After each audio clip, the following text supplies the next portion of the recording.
ಅಂದ್ರೆ ಈಗ BBI ಇಟ್ಟಿಗೆ ಏನಿದೆ, ಆ ಇಟ್ಟಿಗೆಯ ಗುಣಮಟ್ಟತೆ ಮತ್ತೆ ಇಟ್ಟಿಗೆಯ ಒಂದು ಸ್ಪೆಷಾಲಿಟಿ ಬಗ್ಗೆ ತಿಳಿಸ್ಕೊಡೋದಾದ್ರೆ ಸರ್. ಖಂಡಿತ. ಈಗ ಮನುಷ್ಯ ಪ್ರತಿಯೊಬ್ಬ ಜೀವನದಲ್ಲಿ ಒಂದು ಮನೆ ಕಟ್ಟಬೇಕು ಸುಂದರವಾಗಿ, ತನ್ನ ಕುಟುಂಬ ಸೌಖ್ಯವಾಗಿ ಕ್ಷೇಮವಾಗಿ ಮತ್ತೆ ಭದ್ರತೆಯಿಂದ ಇರಬೇಕು ಅಂತ ಇಷ್ಟಪಡ್ತಾರೆ.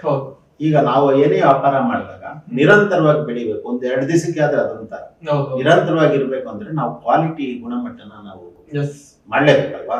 ಅವಾಗ ನನಗೆ ಹೆಂಗ್ ಬಂತು, ಸುಮಾರು ನಾನು ಇಟ್ಟಿಗೆ ಫ್ಯಾಕ್ಟ್ರಿ ಮಾಡೋಷ್ಟೊತ್ತಿಗೆ 8 ತಾಲೂಕಲ್ಲಿ ಓಡಾಡ್ಕೊಂಡು ಅವ್ರು ಹೆಂಗ್ ಮಾಡ್ತಾರೆ ಹಿಂಗ್ ಮಾಡ್ತಾರೆ, ಅಲ್ಲಿ ನಮ್ಗೆ ಒಳ್ಳೆ ಸಹಕಾರ ಸಿಕ್ತು.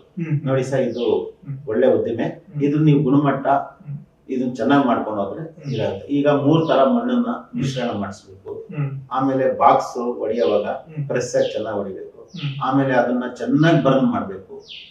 ಇಟ್ಟಿಗೆ ಸುಡಬೇಕಾದ್ರೆ ನಾನು ಯಾವತ್ತು ಪರಿಸರ ಪ್ರೇಮಿನೇ, ಇವತ್ತು ಪರಿಸರ ಪ್ರೇಮಿನೇ. ನಾನು ಕಟ್ಟಿಗೆಯಿಂದ ಯಾವತ್ತು ಒಂದು ಇಟ್ಟಿಗೆ ಸುಡ್ತೀನಿ. ನಾನು ಭತ್ತದ ಒಟ್ಟು ಮತ್ತೆ ಕಲ್ಲಿದ್ದು, ನಾವು ಕಲ್ಲಿದ್ದು ಮತ್ತೆ ಭತ್ತದ ಒಟ್ಟಿಂದಾನೇ ನಾವು ಇಟ್ಟಿಗೆ ಸುಡ್ತಾ ಇದ್ವಿ. 21 ದಿವಸ ಇಟ್ಟಿಗೆ ನಾವು ಸುಡ್ತೀವಿ. ಇವತ್ತು ಅಷ್ಟೇ ಅವತ್ತು ಅಷ್ಟೇ. ಒಳ್ಳೆ ವಾತಾವರಣ ಬಿಸಿಲದಲ್ಲ ಇದ್ರೆ 18 ದಿವಸಕ್ಕೆ ಬರುತ್ತೆ. ವಾತಾವರಣದಿಂದ 21 ದಿವಸ 22 ದಿವಸ ಆಗುತ್ತೆ. ಆಮೇಲೆ ಅದು ಕುಲುಮಕ್ಕೆ ಒಂದು 10 ದಿವಸ ಬಿಡ್ತೀವಿ. ಟೋಟಲ್ ಆಗಿ 1 ತಿಂಗಳಿಗೆ ಒಳ್ಳೆ ಗುಣಮಟ್ಟ ಇಟ್ಟಿಗೆ ನಾವು ತಯಾರು ಮಾಡಿ ಕೊಡ್ತಾ ಬಂದ್ವಿ.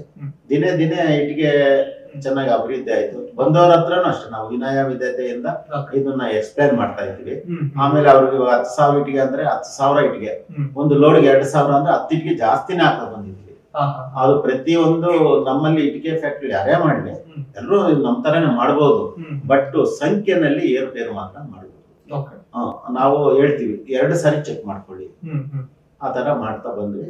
ಅದು ಚೆನ್ನಾಗಿ ದಿನೇ ದಿನೇ ಇಂಪ್ರೂವ್ ಆಯ್ತು. ಅಂದ್ರೆ ನಿಮ್ಗೆ ಬಹುಶಃ ಇಟ್ಟಿಗೆ ಫ್ಯಾಕ್ಟರಿ ಇನ್ನೊಂದು ಮರು ಜೀವ ಕೊಡ್ತು ಅಂತ ತಪ್ಪಾಗೋದಿಲ್ಲ ಅನ್ಸುತ್ತೆ. ಖಂಡಿತ.